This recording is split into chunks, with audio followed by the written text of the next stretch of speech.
I fucking hate publishers.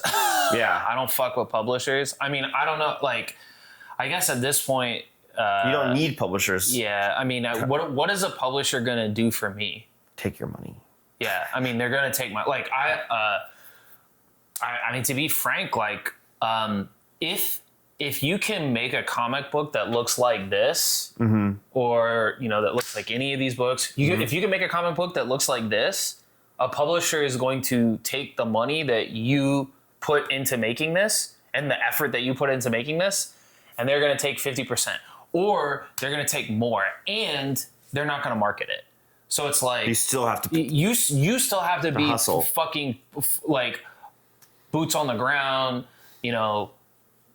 banging your head against the wall. How do I sell this thing? They're not doing like I've had multiple publishers and they don't do the bare minimum other than, we put it into solicitation. It's like, okay. Yeah. Putting it into solicitation. Okay. That costs $300. That's how much it costs. Yeah. Okay. So you can do that. If you can get a deal, I ended up getting a deal with a sub for Lunar. So I haven't paid the money and listed these books because that's the other thing is like the money I don't know is there because distributor takes 15 out. So I have to do the math. I keep having to do the math. Like I don't know if it's going to work. But I might put this into solicitation. So you might be able to get this at local comic book shops. That's cool. I don't know yet. It's kind of up in the air. But I see your stuff around town. So you're talking to store owners. That's feet on the ground. That's feet on the ground. Yeah, right. That's not through a distributor. No, for sure. Yeah. The easy way to do it is through a distributor, but it costs so much more because basically the retailers take 15%. This is the business side. This isn't even the creative side. Mm-hmm. If you go in and buy anything at the bookstore, that's marked up 50%. That's business. They have to pay to keep the lights on, whatever. That's marked up 50%. So that means this $20 book, they get $10 of that. Mm-hmm. To get it distributed, they take 15%. So you're left with 35, right? Is that how that works? 35%. I think so. So 35% of a $20 book, which is what I charge for these. And, image is $10 for something like this, or for volume 1, which is just, there's no way I could ever make money unless I had, there's just no way. Right. There's certain publishers where you say, I'll work with you. Obviously, image is like the gold standard, but anyone who's not like a top of comic book publishers, don't work with them. Don't do it. You will regret it. They won't market your book. They won't pay you. I mean, I'm not even owed that much money. I'm owed like $400. And I've never got it. I've been owed $400 for the first issue of this, which sold like 3,000 copies. Mm-hmm. Because this was originally published by Redacted. Yeah. And they still pay up Redacted. yeah. They still owe me. But yeah, I have a legally binding thing where they remain anonymous, but you can look them up. You can look into the history of this and see. No, I get that. Sure. I mean, I've had a bad experience as well with Redacted. Not your Redacted, a different Redacted. Yeah, because I made a documentary. Fuck it, it's Gravitas. Mm-hmm. And we sold it to this distributor they've sold their company twice, so we don't even know who. You're in like some limbo I state. can't get a hold of anyone. They it's like you get excited like, oh, we're gonna get on all these platforms, and we are. You can watch the film on Apple, on Tubi, on whatever. That's it's dope. got good reviews. Yeah, no, that's great. Yeah. But they can't get a hold of them, and like there's all these charges that they have to pay back. Oh, bro. So Yeah. I mean, I get these statements every quarter, and I'm like, yeah, gosh dang it. Yeah. So I had the same thing on the publishing side, but I did make it through about. I mean, this is probably on a way smaller level, but I want to say it was like 2,500 worth of. Oh, and that's out. That's after. I think that's like after like a $5,000 on a print run or something like that. I mean, because print runs are expensive, and they are particularly expensive with redacted because they do things like this, metal covers. And they print a lot of them, and these things cost cool. a lot. I printed this. This is really nice. You can get these from Comic Impressions. That's the final issue. That's super cool. Yeah. I'll hold them up. But those are. Looks like I brought two of the same one. This one's one of my favorites. Yeah, these are sweet. This this is sick. Yeah, so I'm doing metal covers for Dino Nights too. Nice. So you can grab. They're expensive. I mean, they're $33. Well, I sell them for $33. But they're expensive to print. So yeah, of course. they're like the vibe they have is like a so cool. Like a steel. I love the weight DVD. of it. Yeah. And it's fun. It's a fully functional comic. Like if you wanted to read it, sure. you could. I love that. That's fun. I've been learning about all these different ways you can make. My artist really wanted to do this like double cover. So we did like a sort of plastic cover. Yeah. How did you do this? So it's a plastic piece that's transparent. Yeah. And then... Who did you use to print?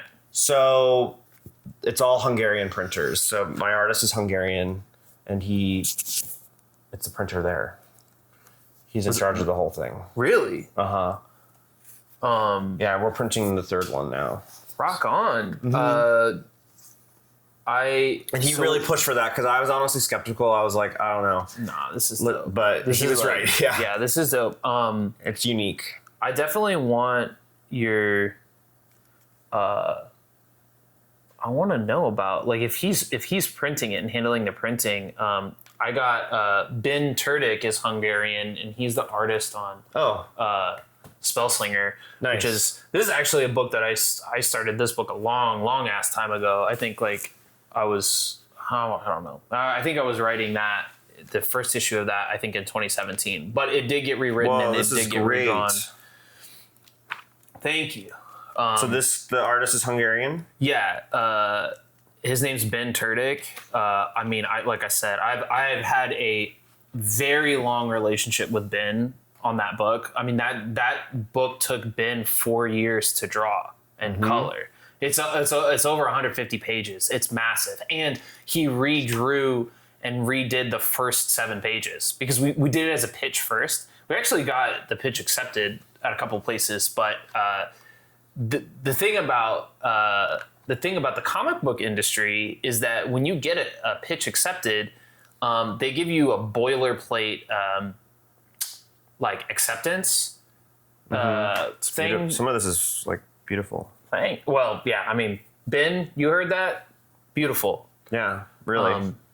But they give you these boilerplate contracts that buy. They basically read like an option, and it's like, but you don't get paid.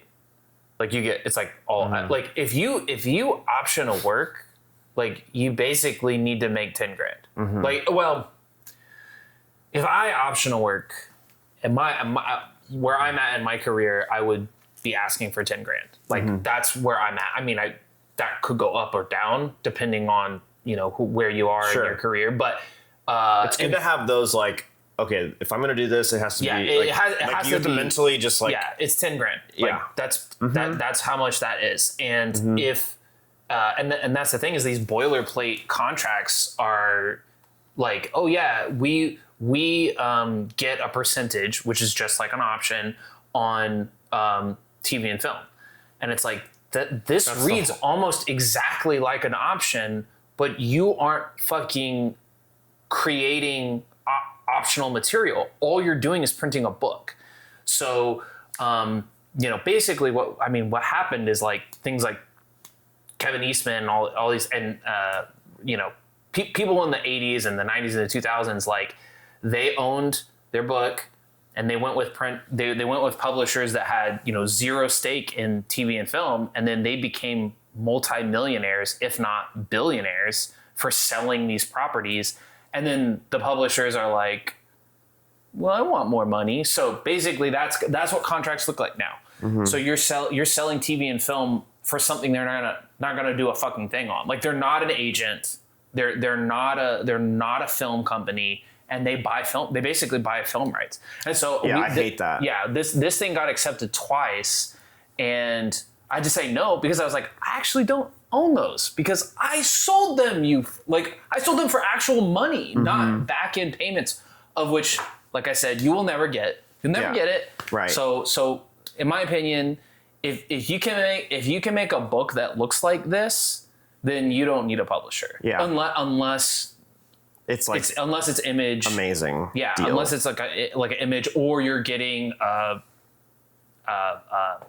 like an advance that's substantial. Yeah. Like per issue. I mean, I would. Yeah.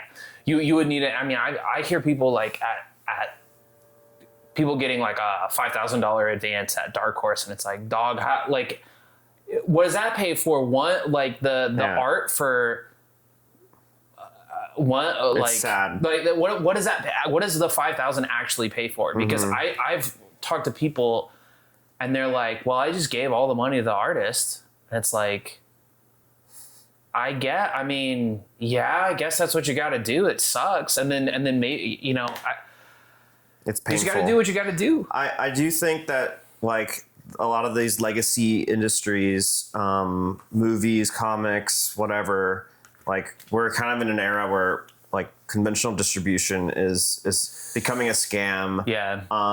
And owning your shit is like everything. Yeah. And if someone offers you $5,000 to own the rights to your film and TV rights or whatever it is, you can fucking kickstart something and get $5,000. Do not do that. Yeah. Do not do that. Unless it's like a year. Like if it's like $5,000 for a year, make a clause that's like you got 12 months or whatever. Yeah. Like you like just pay it because these things they were $0, and it was one of them was. I want to say one of them was 5 years and the other one was like 15 in perpetuity. Yeah. Well, not in perpetuity. Yeah. So yeah. Anyway, you can sell. I mean, you could sell options. Like that's mm-hmm. how that shit works. Go to a TV and film, wave your book around, or whatever. This is your IP. Yeah. Exactly. It's your IP, not the fucking shitbag publishers.